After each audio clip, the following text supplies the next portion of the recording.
aqui.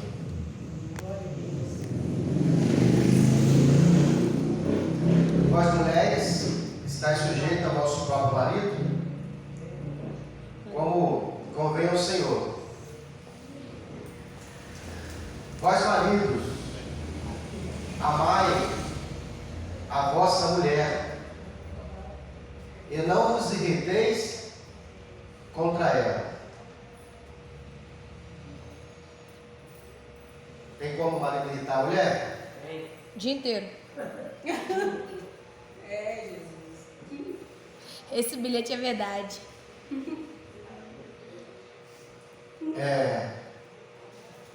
Quem já está casado há mais tempo sabe disso. Está no casamento, já está novo. É mais complicado. Verdade. A grande verdade é o seguinte: a gente casa com o homem e com a mulher.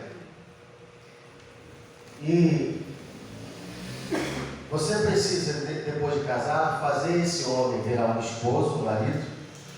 E o marido tem que construir na mulher uma esposa. É, pastor, não é a mesma coisa? Não.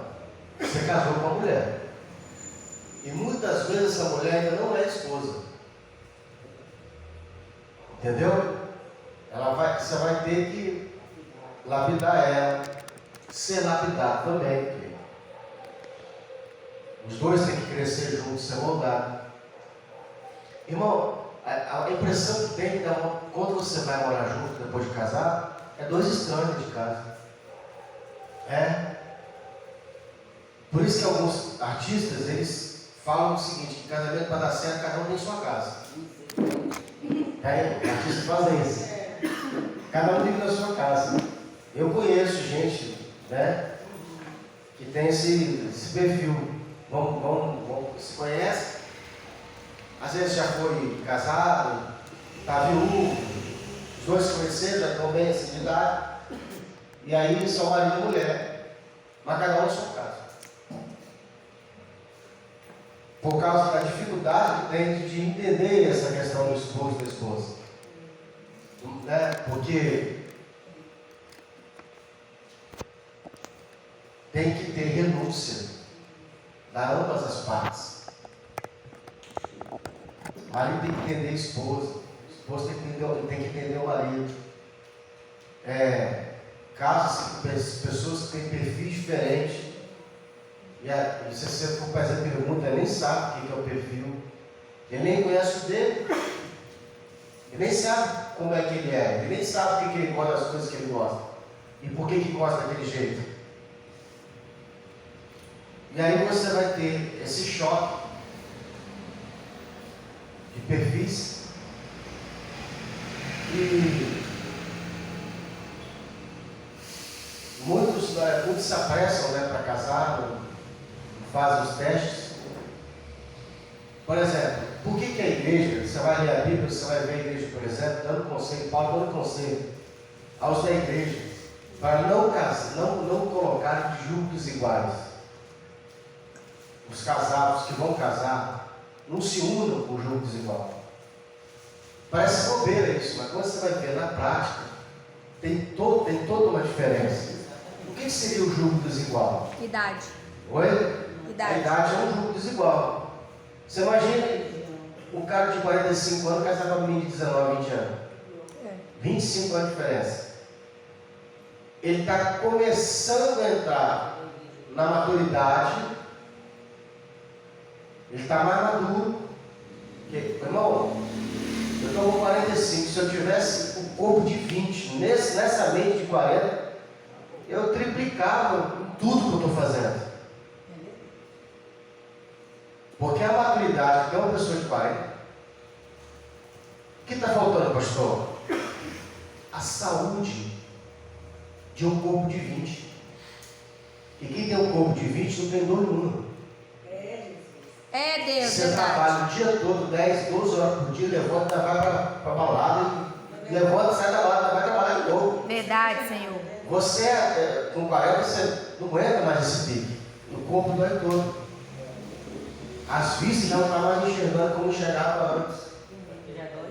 Né? Então, a idade é um jogo desigual. Já dói. Não é?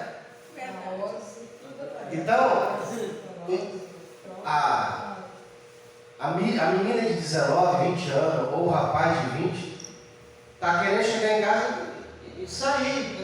E os parentes estão querendo ligar Netflix para assistir televisão. Quem quer pra rua? Ele fala, já acabei de vir da rua, você quer me levar para a rua de novo? Irmão, eu não suporto barulho alto. Mas eu frequentava baile funk, onde tinha um pancadão. Então, você entende? Eu falo assim, eu estou envelhecendo, porque passa uma música alta, barulho alto, que me incomoda. Às vezes eu ligo, eu fecho o vidro do carro, ligo o ar-condicionado, não é nem pelo calor, é só pelo silêncio. Não, tem troço mais gostoso que você fechar o vidro e ligar o ar por causa do silêncio, irmão. Porque o trânsito barulho demais. Então, julgo desigual.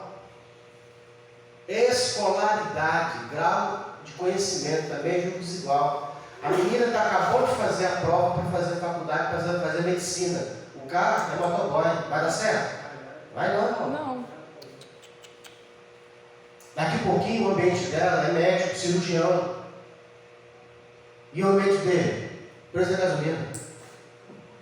Está preocupado com o preço da gasolina, metendo o pau no Bolsonaro, achando que é o presidente que interfere na gasolina. E ela está pensando o quê? Fazer pós-graduação, já fazer uma especialização em cirurgia. Hã? O cara está querendo trocar de moto. Essa conversa vai bater? Não. Ela chega em casa e vai falar com o irmão, tem que te contar hoje, abriu o peito de um cara hoje, o coração do cara que fala, meu. Isso bem entrega que eu tive hoje, meu filho. Deu vontade de morar na pessoa e abrir o coração dela também. Essas conversas não vai bater, porque o ambiente é diferente. Então o nível de escolaridade não bate. Religião, que é a parte espiritual. Irmão, os que têm essa possibilidade de escolher alguém, para as mulheres da igreja, escolha um homem de Deus. Não é o homem que te ama, é o homem que ama Jesus, porque amando a Jesus, ele vai te amar. Se ele te amar, o amor dele vai passar e ele vai te trair. Entendeu? Vai te meter o patinho, depois você vai bater na sua cara. Mas por Jesus ele vai fazer um sacrifício maior.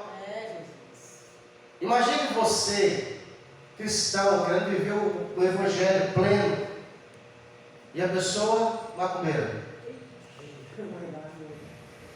Vai dar certo? Colírio. Hã? Vai rolar o colírio. Vai. Não vai dar certo, não. Um bate o tambor e outro hora. Quando você chegar, tem um despacho dentro de casa. O que é? Ele fez o trabalho para tirar você da igreja.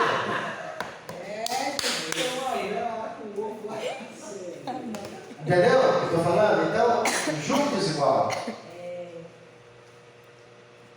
Pesado, hein? Aquilo que eu falei na aula passada. O cara vai, na hora de selecionar a namorada, que vai ficar com ele foi na balada, certo? E não escolheu lá, e conheceu ela lá. Aí dá certo, vão morar junto. Depois dentro de casa, ela vai ser o quê? Não quer levar. Ela vai levantar no domingo, vai lá no bar buscar um litrão para dentro de casa. Ele olha para o litrão e fala assim: essa mulher é cachaceira, velho. Eu estou falando mulher, mas pode ser homem. Essa mulher também saiu da balada para conhecer um cara. Conheceu um cara lá na balada, no sábado à noite, lá, virou mais cedo, domingo. Na segunda-feira, esse cara também ressaca. Não foi trabalhar. Aí você levanta cedo, chega em casa, meio-dia, 11 horas para almoçar, tá logo é domingo. Aí você fala: você vai trabalhar? Não aguento. Tomei toda a onda. Você fala: essa miséria é cachaceira.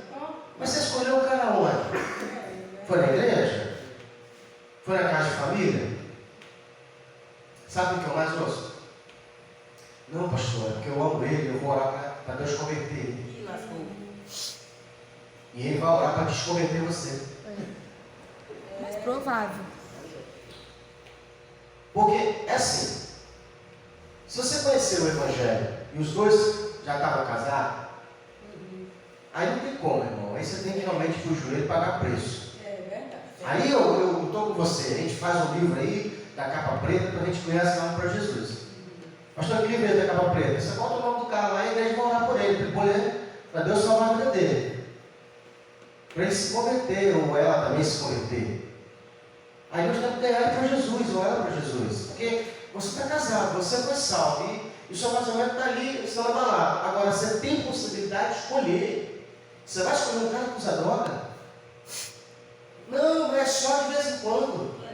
Não, de vez em quando ele está usando agora, ele está usando. Depois que casar, ele vai usar pesada. Ele vai trazer aquilo para dentro de casa.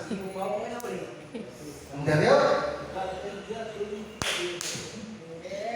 Meu irmão. Ou você acha que a droga, ela vai falar assim, não, agora você casou com ela, eu vou sair fora da vida dele. A droga fala assim, nós estamos agora uma guerra, nós dois juntos. Vai junto. Então, o que houve? Não, sem citar nomes, entendeu? Não, é só esse aqui é hipotético. Não, tá mostrando um negócio lá. Porque a gente está aqui de olho. Tá. É um código de vocês, né? Da família. Entendeu? Então, se eu tenho. Irmão, se você tem possibilidade de escolher o certo agora, por que você vai errar? É burrice você escolher a pessoa errada. Muita burrice. Assim, você acredita, pastor, você acredita que Jesus Cristo ele recupera e salva? Sim. O casamento ele foi restaurado por Jesus. Mas você está disposto a pagar o preço? Porque eu paguei o preço, não foram 10 anos. No casamento não é o que é hoje, da noite para o dia não. Foram 10 anos. E eu ali sendo moldado pelo Senhor, aguentando calado, suportando, Deus trabalhando, Deus moldando. Minha esposa também passou mal um bocado. Não só eu não fui a vítima na jogada, não. Às vezes eu não. Eu falei aqui, casamento é 50%, é um e 50% é o outro. Não é só um que sofre. É porque às vezes a gente acha o seguinte, não, porque eu sou crente, pastor, e ele é o capeta. Mas às vezes você vai falar com Deus, Deus vai falar assim, não, você tem que mudar. A hora que você mudar, você muda. Ou vice-versa. A hora que você mudar, um muda, você muda o outro. E às vezes, dependendo da situação, é o crente que está com o campo. Não, na maioria das vezes é o pai da igreja. Faz coisa de solteiro. Porque, irmão, a igreja, se a igreja não tiver uma liderança sábia, eles vão te orientar a você destruir o seu casamento. Entendeu? Porque o fanatismo religioso, ele é perigosíssimo. Dá tudo para a igreja, você tem que ficar aqui, você tem que ser da igreja sempre sério. E o casamento que se lasca. O seu cônjuge, eu conheço doutrinas aí que o casal não pode ter filho. E se tiver um só. Entendeu? Fica aí manipulando. E tem também ao contrário. A mulher não pode tomar remédio. Ela já está no 10º filho. Quem que cria essas crianças depois? Como é que manda para o colégio? Então, eu acho assim. Você tem que entender que quem está sofrendo ali é você. E você tem que pedir orientação de sabedoria para Deus. Como que Deus vai atuar na sua vida? Pode ser que o pastor, naquele momento, ele vai te dar uma palavra de sabedoria. Eu recebi muita palavra de sabedoria de um líder. Mas recebi palavras também de outros líderes que eram para destruir o casamento. Um disse assim, quando ela chegar meia-noite, você fecha a porta e bota para fora. Mostra para ela que manda de casa você. Não, falou assim, quê? Meia-noite, mulher casada? Fecha a porta, deixa a mulher para fora. Mostra que manda você. O outro disse assim, deixa a porta aberta. Sua esposa tem que saber que ela tem um lugar para voltar. Então, quem eu escolhi para ouvir? O que tinha mais sabedoria. E eu ia direto nele. Às vezes por coisas bobas. Uma vez uma irmã de banco me deu uma exortação que eu fiquei torto. delegado lá chateado, achando que estava cheio de razão. E aí eu desabafei com ela um pouquinho. E qual é o motivo da briga? Eu cheguei em casa, trocou os móveis de lugar. Não me avisou. Presta atenção. Hã? Não, eu era o homem. Você não entendeu, não? Eu estava chateado porque cheguei em casa, o motivo da briga, porque trocou os móveis de lugar, eu estava chateado. Ela falou assim, mas não é a mulher que escolhe o lugar do móvel? Você vai de casa na mulher que resolve? Aí eu olhei, em silêncio. Tem que aprender. Sim, eu estou falando, irmão, se a gente for fazer relação aqui, você vai ver que as bobeiras que você viu com o seu cônjuge são bobeiras. Com certeza. Estou falando que o outro veio em casa reclamar que a mulher pegou o pagamento dela, gastou com dentro de casa com o móvel e ele estava contando com o dinheiro para pagar o aluguel. E os dois brigaram. E ele chegou em casa abafando, chateado com a mulher. Eu falei, mas é o seu compromisso é fazer o dívida com o seu dinheiro. O dinheiro dela é dela, rapaz. Você não tem que fazer dívida com o dinheiro dela, não. Nem contar com o dinheiro dela, não. Se ela quiser te dar, é outra história. Porque você que é o provedor. Então, a gente precisa de gente de fora para dar esses conselhos. Então, Paulo vai dando essa preocupação. Por isso, Paulo vai dizer: vós maridos, amai a vossa mulher e não vos irriteis contra ela. Vós filhos, obedecei em tudo a vossos pais, porque isto é agradável ao Senhor. Vós pais, não irriteis aos vossos filhos, para que não percam o ânimo. Aquilo que eu já falei, que a gente que somos pais, por que Paulo vai dizer ao marido para não irritar a esposa e vai dizer para os pais para não irritar os filhos?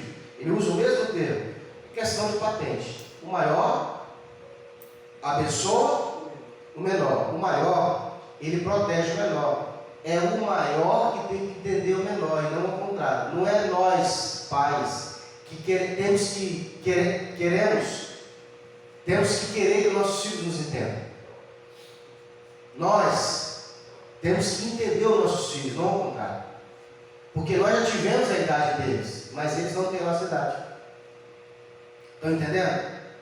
Então o que a Bíblia diz assim? Vós pais, não irriteis aos vossos filhos. Tem muita facilidade do filho estar passando uma situação e não compreender. E a gente, às vezes, quer que o filho entenda. Não, o filho não vai entender. Você entende a idade dele. Você entende a malandragem dele no colégio. Você entende ele tentando esconder as coisas de você. Porque você já teve a idade dele. Hã?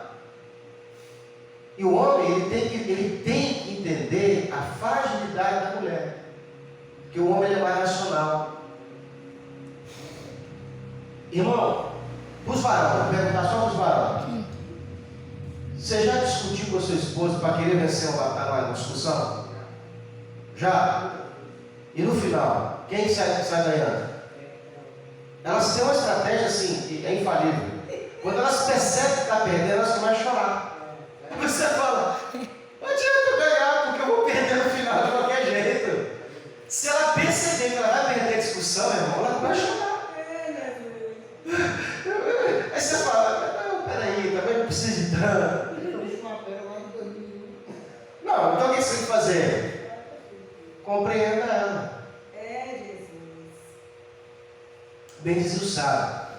Não queira vencer uma discussão. Seja feliz, seja paz.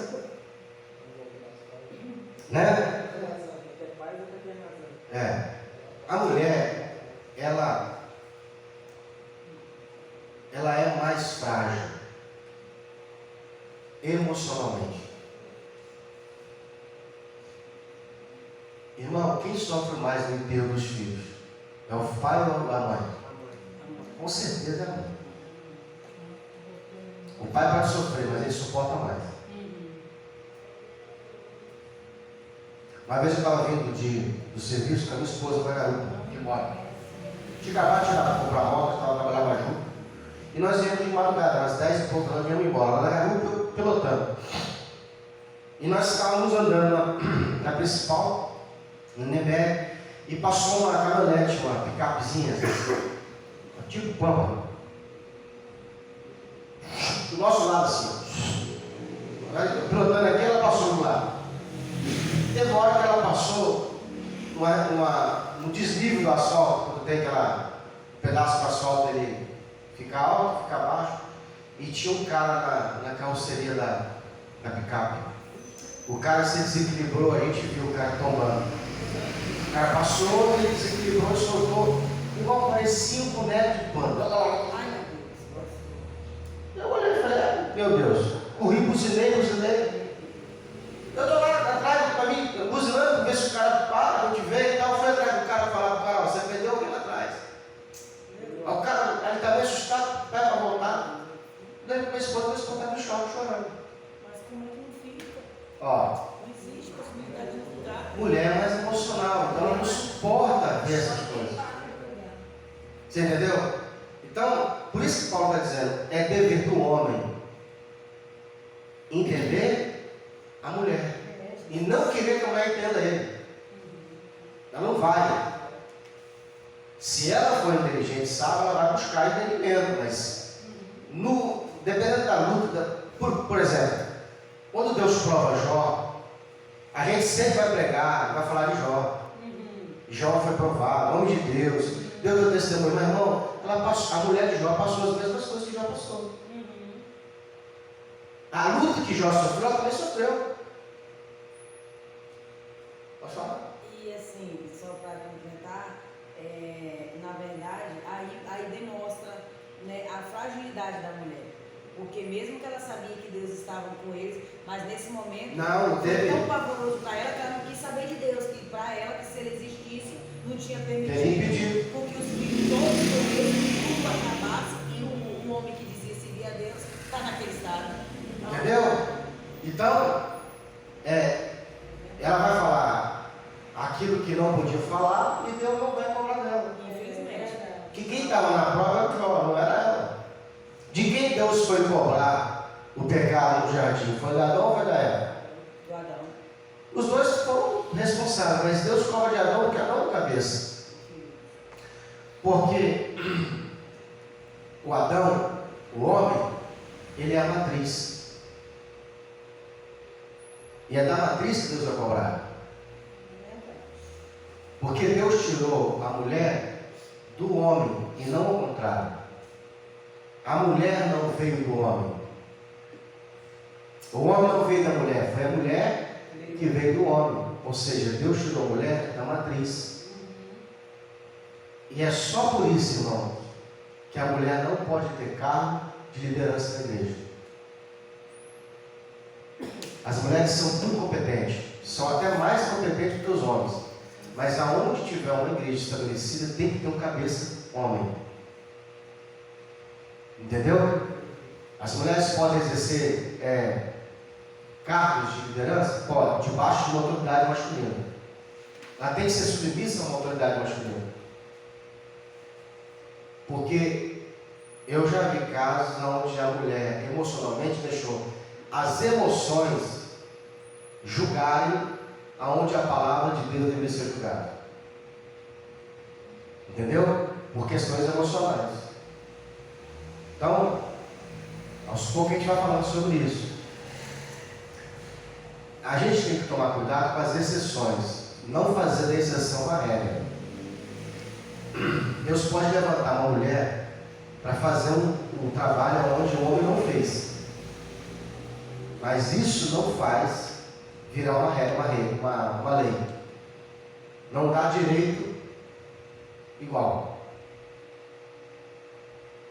E às vezes, por necessidade, a mulher pode exercer uma posição aonde um homem deveria ter feito, aonde o homem falhou. Deus usou uma mulher. E não é porque Deus usou uma mulher e capacitou ela, que agora mudou a regra.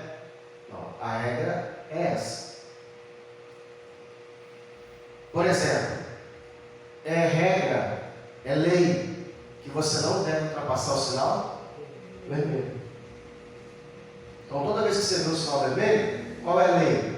Não ultrapassa, tem que parar. Você não pode passar no sinal vermelho porque é multa, é uma penalidade grave, gravíssima.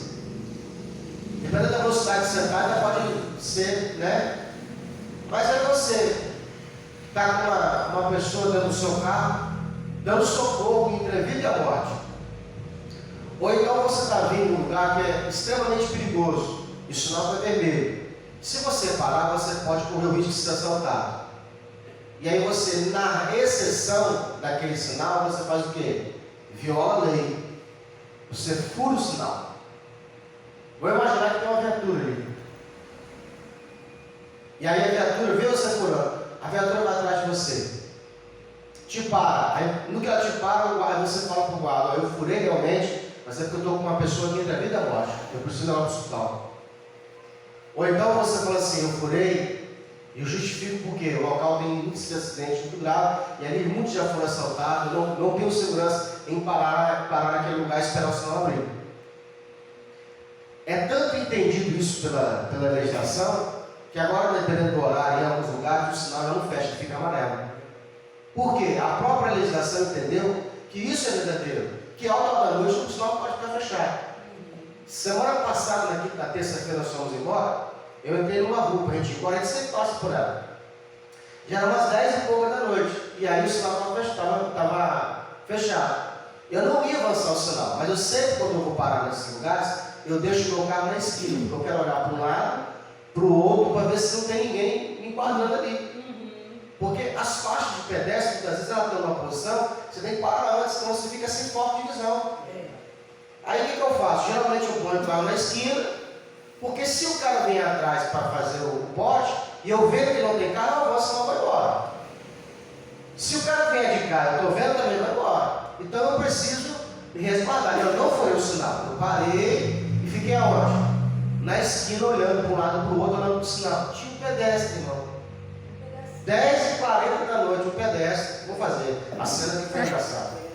Eu com o vidro aberto, parado lá no Corolla, esperando um lado para o outro, olhando para um lado para o outro. Parei em cima da faixa. Olha o pedestre. Você não parou, né? Não, parei. E, tipo assim, parou em cima da faixa. Aí fez assim, com aquela cara. Aí o sinal dava para ele pegar e atravessar na frente do carro e embora, porque eu não gostei do sinal. Ele queria, tipo assim, reclamar que eu parei em cima da faixa, 10h40 da noite, com a rua escura. Eu estava esperando ele falar. Porque eu ia falar com ele assim, com toda gentileza. Está em cima da faixa, querido? Tá? Vê se dá para ver a placa. Lá, que placa? Do carro, dá para ver? Dá um pulinho lá para ver. Dá para ver? Dá. Pega e multa. Você é delegado para casa? 10h40 da noite, o cara vigiando você, infligindo lei de trânsito. Um pouquinho vermelho. O que eu quero dizer com isso? O que eu quero dizer com isso? Tem igreja que ela pegou a exceção. É quando, em determinada situação, o homem falhou. E Deus teve que usar uma mulher para fazer uma liderança, para exercer um cargo de liderança. E Deus capacitou ela. O que eles fazem? Ele pega, aí dá certo. Mas não deu certo porque ela era mulher. Deu certo porque Deus capacitou ela para fazer algo que o homem devia ter feito e não fez. Que é só por esse motivo que Jesus vai dizer assim: Jesus está vindo, entrando na cidade. E aí os judeus que eram contra Jesus, eles falam bem assim: você não está vendo que eles estão te louvando? Peça que eles se calem. Aí Jesus fala bem assim: uai, você não viu o que estava escrito na lei? Que o perfeito louvor vem daqueles que amamentam na mente dos peitos. O perfeito louvor sai da boca das crianças. Se esses calarem, as pedras clamarão. O que Jesus quer dizer? Se eles não fizerem o que tem que ser feito, Deus é capaz de suscitar um paralelepípedo, alguém para fazer o que você devia ter feito. Que é nesse contexto de posição que a Bíblia vai dizer assim: tome cuidado com a sua coroa, para que ninguém lhe tome. Vigie a sua coroa, para que ninguém a tome. O que a igreja ensinou? Que se você não vigiar a salvação, você pode perdê-la. Mas não é a salvação que Jesus está falando. Deus está falando da posição no reino. Aquilo que você foi chamado para fazer, se você não tomar cuidado e vigiar, Deus levanta outro para fazer o que você deveria ter feito, e ele vem no teu lugar, você sabe. Então, por que Deus levanta mulheres para exercer cargo de liderança e dar certo? Porque o homem vai ser morto. Porque aonde tinha um homem naquele lugar que era para fazer, Deus teve que levantar a mulher, porque o cara não tomou posição. É um calça frouxa, é um calça curta, é um banana. Era para vergonha do homem. Mas qual que é a regra? É que os homens exercem cargo de liderança. Você não vai ver na Bíblia Jesus levantando mulher para ser pastora. Não vai ver Jesus levantando mulher para ser apóstola. Cargos eclesiásticos, mulher não pode exercer. Assim, não debaixo da autoridade. Aqui, onde tem, por exemplo, onde tem um pastor, que ele é um sacerdote, ele é um apóstolo, e ela vai ser submissa a ele, ela pode. Porque ela não está liderando a igreja. Quem está liderando a igreja é quem? É o apóstolo. Só que ela está sendo o braço direito dele. A mulher com o braço direito pode ter. Porque é mais a questão do ensino, doutrina, entendeu? Quando eu falo essa questão do ensino de liderança, eu falo mais na questão da doutrina. Mulher não pode ser pastora de um ministério. Sendo ela, só ela comanda tudo. Ela não está debaixo de ninguém. Não é aquela que foi enviada por alguém que não é. Quem entendeu essa parte? Amém. Quem entendeu? Não é que Deus não acha que a mulher é capaz. Ela é capaz de muito. Se isso te serve como consolo para as irmãs, é como Deus também não deu ao homem o direito de ter filho. Quem segura no ventre a criança é a mulher. E o homem vai reclamar com Deus? Senhor, queria tanto segurar a criança no ventre. Deus não deu para o homem esse direito. Quem foi que Deus escolheu para segurar 9 meses o filho de Deus? Você viu um homem, não? A mulher. Então, tem essas, prerrogativas. Para onde? Vós servos. Agora, versículo 22. Vós servos, obedecei tudo ao vosso segundo a carne. Obedecei em tudo ao vosso Senhor. Esse Senhor aqui ficaria melhor se fosse você entendesse como padrão. Como a gente não tem mais esse negócio de dono, Ficou frio, mas que arrumar um bullying daquele quente. Aquele copo da aí, né? Eu recebo de presente aí, quem tiver interesse, ofertar. Então, vós servos, ou vós funcionários, obedecei aos vossos patrões segundo a carne. Não servindo só na aparência, como para agradar a homens, mas em simplicidade de coração, temendo a Deus. Ou seja, você está trabalhando numa empresa, não, isso aqui é complicado, hein? Você está desempregado. Aí você vai fazer aí uma oração para Deus abrir a porta do emprego. Apareceu um emprego. Aí você vai lá e faz entrevista. Na entrevista, da contratação, é o seu momento de você negociar com o patrão. Porque ele tem uma vaga, está te chamando para trabalhar. Aí você vai perguntar para ele qual é a carga de horário de trabalho. Você trabalha domingo, você trabalha no final de semana. Como é que é o horário da empresa? Como é que é o ritmo da empresa? Qual que é o salário da empresa? Se a empresa oferece benefício. É nessa hora que você vai. Vou imaginar que a empresa fala com você assim, eu só vou te pagar meio salário. Você vai trabalhar 10 horas por dia, mas eu vou te pagar meio salário. Você concorda? Não, o mínimo tem que ser o mínimo. Por menos eu não consigo trabalhar. É só o momento, irmão. Você vai falar sim para ele? Se você falar sim, você concordou. Agora, você está desempregado, está no sufoco. O cara falou, eu te pago R$1.200 salário mínimo. Você tem direito a passagem, tem direito a alimentação. A empresa te oferece um ticket de R$200 por mês.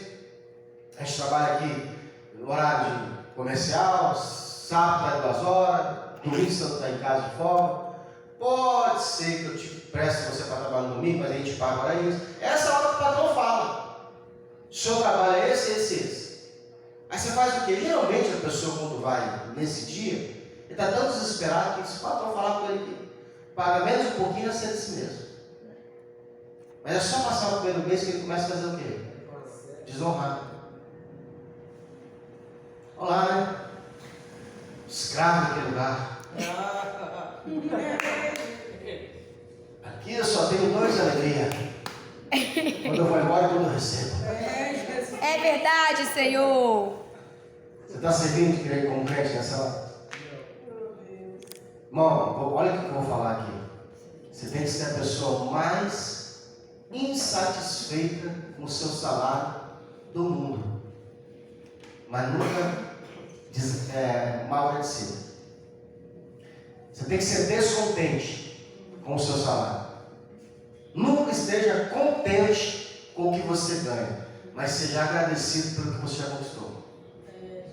Se Deus te trouxe até aquele momento ali, você tem que falar assim: glória a Deus, graças a Deus por essa porta que está aberta. Irmão, até aqui eu cheguei. Às vezes está lá na empresa já tem 2 anos, já tem 1 ano, você fala: eu comi daqui, tem esse ano todo, eu consegui pagar as minhas contas. Eu oro a Deus para que Deus possa abençoar este lugar, que essas portas continuem abertas. Por quê? E oro a Deus para que Deus me tire daqui e leve para um lugar melhor. Isso que você está fazendo, você não está errado, não. Todo dia. Eu lembro quando eu ia sair da onde eu estava trabalhando, no último emprego, e falava bem assim: essa empresa vai crescer muito. E eu falava de coração: vai crescer muito. Pena que eu não vou estar aqui quando ela crescer. Mas vai não? Não. Porque eu vou estar lá em cima também. E aconteceu. Então, o que Paulo está dizendo? O cristão não tem que ficar reclamando do patrão, porque amanhã Deus te coloca como patrão. E você vai entender que se o patrão pagar o que realmente o funcionário vale, ele não tem lucro. Agora, a gente tem que entender o seguinte: a pessoa está reclamando daquilo que ela está recebendo, mas o que ela sabe fazer? Você está ganhando quanto, fulano? Eu ganho R$1.200. Você sabe fazer o quê? Você fazer uma cirurgia de coração. Me dá um corpo aqui que eu troco o coração dessa pessoa, eu boto outra e ela recupera e fica curada. Você sabe? Não, R$1.200 está pouco. Você tem que ganhar 20 mil por mês. Sabe fazer o quê? Porque você é pago por aquilo que você sabe fazer. Se você não está satisfeito com o que sabe que você ganha, então procura comprar habilidade. Procura estudar, fazer coisas diferentes que ninguém faz. Ofereça, de preferência, emprego, trabalhos que você cobra por hora. São os mais bem remunerados, cobra por hora. Não cobra por dia, cobra por hora. Qual o mercado está pagando por hora? Sabe quanto ganha uma diarista por hora, por dia? Quanto que paga uma menina que está fazendo limpeza bem paga? Tem empresa disso. 50 conto por dia? 250. Hã? Bem paga 250 que ela cobra. Meia boca. Mais ou menos 180, 160. Não. Mas com 200 conto no bolso. E tem uns que falam assim: eu só venho se pagar o Uber.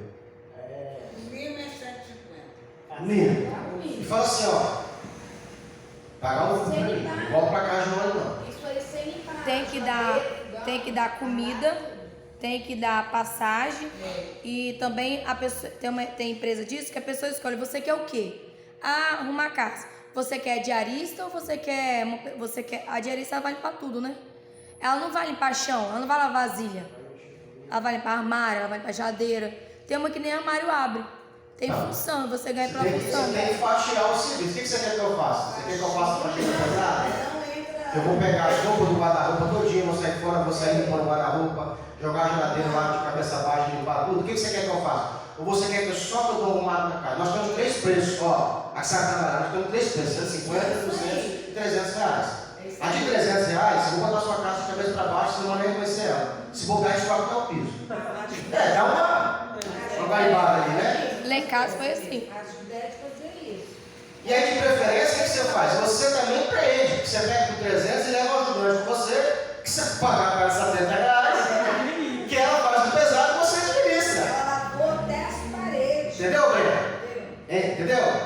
Você administra, você vai pegar 300 reais, você não vai fazer esses 300 reais sozinho. Você fala assim, ó, e eu te garanto que até as 8 horas eu trago sua casa. Do jeito que você nem imagina. Mas vai você, a outra é para pegar o quê? O pesado. E você só vai coordenando. Entendeu? Então, aprenda a precificar. Agora a pessoa não sabe fazer nada.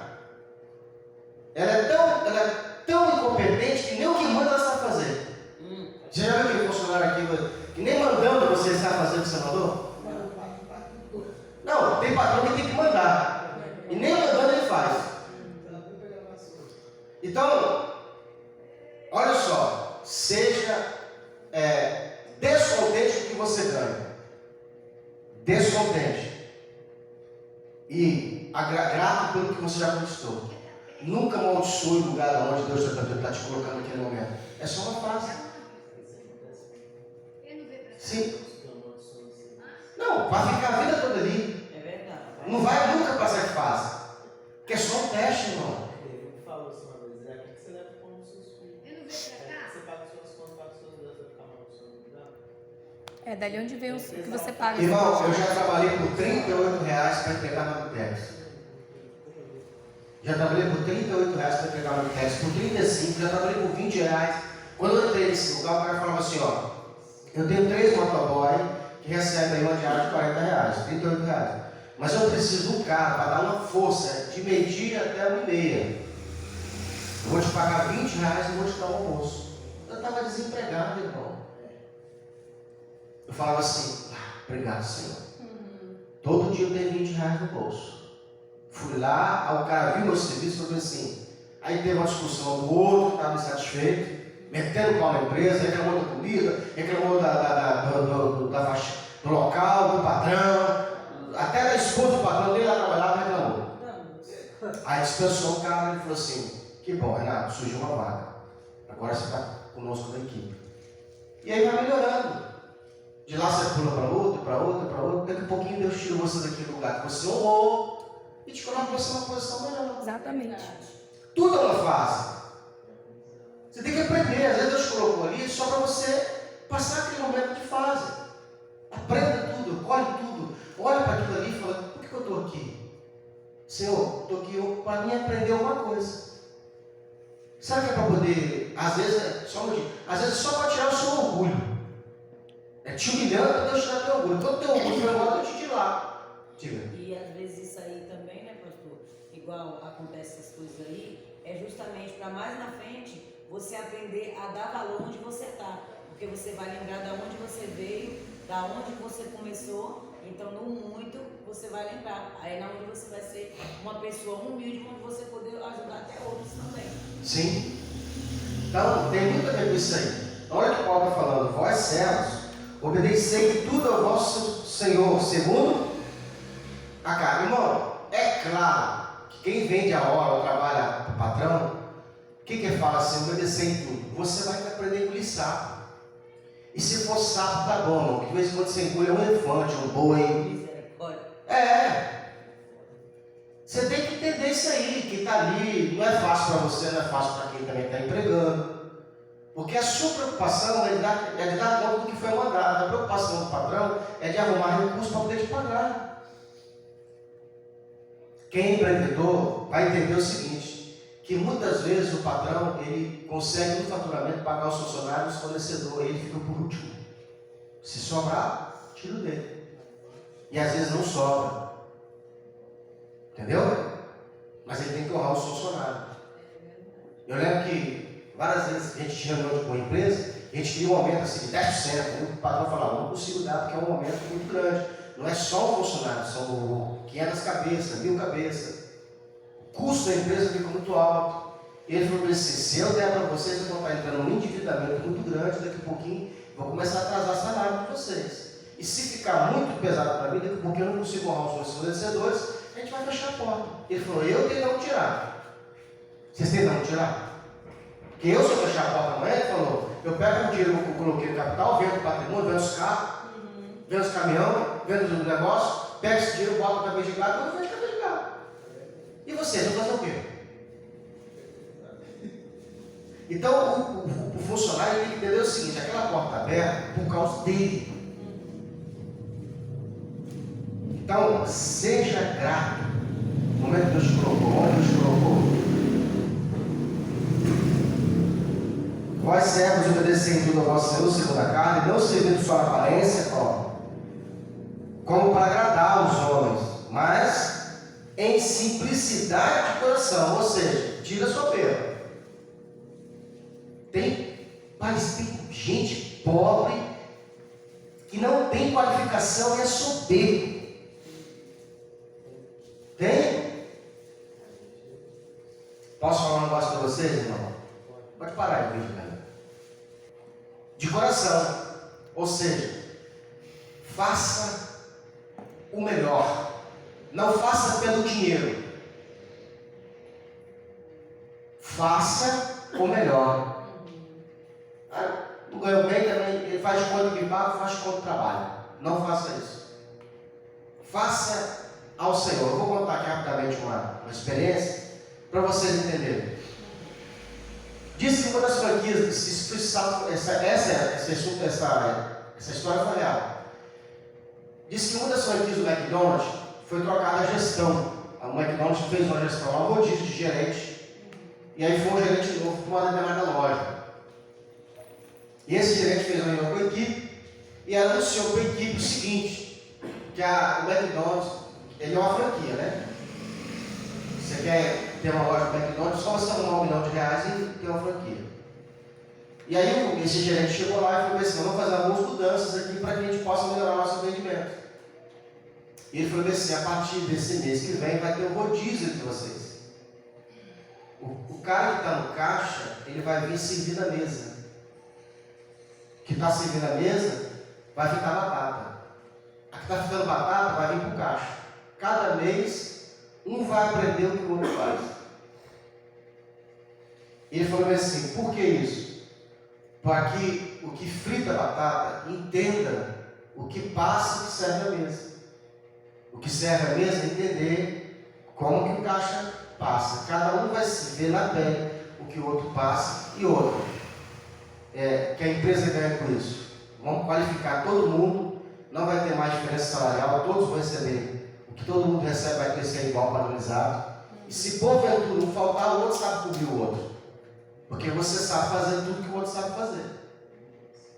Quando ele falou, a menina que estava no caixa, a que estava no caixa, não, a que ela fritava batata. Ela viu e falou assim: quando é que eu posso trazer minha carteira? Aí ele falou: não entendi. A minha carteira, quando é que eu posso trazer? Porque eu não vou. Porque quando ele falou, ele já falou aonde cada um ficaria. E ela ia para o caixa. Aí ela falou assim: já tem mais de 5 anos que eu trabalho no meu ambiente, já sei fazer tudo, eu não quero aprender nada diferente. Se me tirar de lá, eu saio da empresa. Aí ele falou assim: mas você nem vai testar primeiro? Não, eu vou trazer amanhã a minha carteira. Não aceito mudança. Aí chamou ela e falou assim: se você sair agora, você vai perder o direito disso, disso, disso, disso. Fica pelo menos uma semana. Fica os 30 dias. Se você não gostar, se for tão ruim assim, aí você volta para a sua função. Ou então eu te demito. Aí eu te mando embora e pago o seu tempo de casa. Hoje, muito aconselhar ela, assim, o pessoal falou: fica, a gente ensina você e tal. Com muito custo, ela falou: tudo bem. Ela começou a trabalhar no caixa. Passou uma semana, passou 2. Ela foi se soltando, foi aprendendo coisa nova. No final dos 30 dias, ela chegou e trouxe a carteira para ele. Não, ela falou assim: está aqui minha carteira. Aí ele falou assim: poxa, mas eu senti que você estava se dando bem, eu vi que você estava se entrosando bem.